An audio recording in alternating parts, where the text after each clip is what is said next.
নমস্কার বন্ধুরা, আজ ফুলকপি দিয়ে একটা নতুন রেসিপি বানাবো। তো প্রথমে আমি ফুলকপিগুলো ভাপিয়ে নিয়েছি, এরপর ছোট করে কেটে নেব।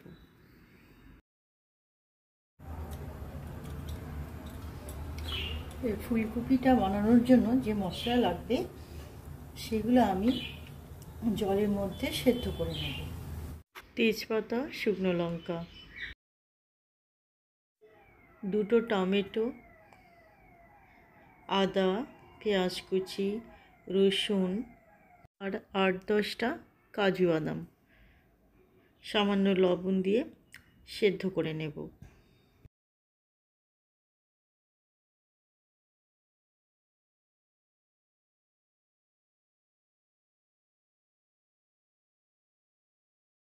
এরপর ঢাকা দিয়ে সেদ্ধ করে নেব।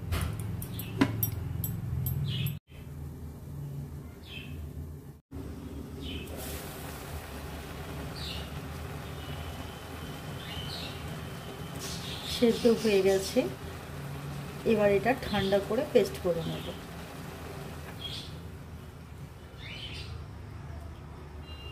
এখানে আমি কড়াইতে বেশ খানিকটা সাদা তেল দিয়েছি, আর তেলটা ভালো করে গরম করে নিয়েছি।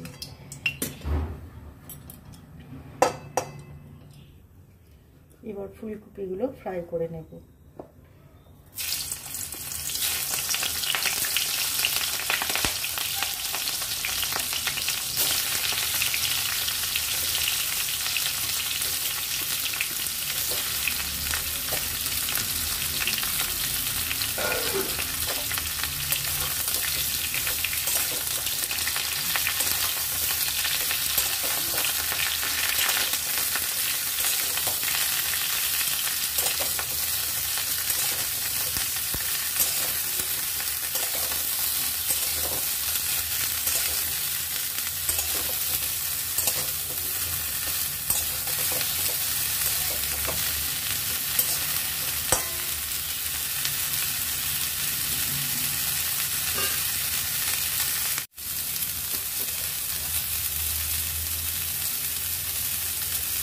ফুলকপিটা ভাজা হয়ে গেছে, এরপর আমি সেদ্ধ করা মশলাটা পেস্ট করে নিয়েছি, ওটা ফুলকপির মধ্যে দিয়ে দেব।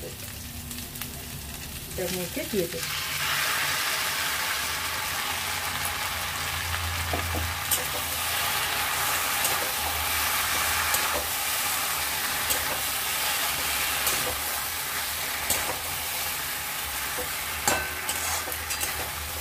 মশলাটা জিরা পাউডার হাফ টিস্পুন, সামান্য কাশ্মীরি চিলি পাউডার,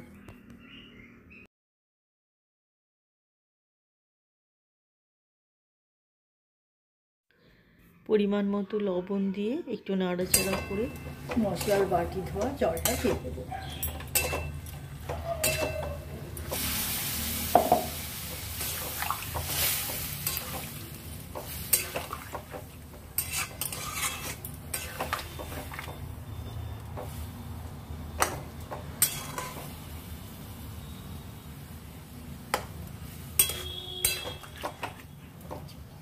মাখা মাখা করে জলটা দিই।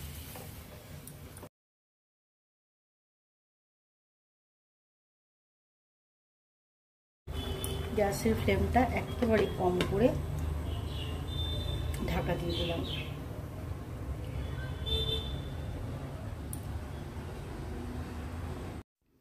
ফুলকপি ভালো মতো সেদ্ধ হয়ে গেছে, নামানোর আগে দিয়ে দেব সামান্য গরম মশলা, আর টক দইটা আমি চিনি দিয়ে ফেটিয়ে রেখেছিলাম সেটা দিয়ে দিলাম, আর ধনেপাতা কাঁচা লঙ্কা কুচি দিয়ে একটু নাড়াচাড়া করে নামিয়ে নেব।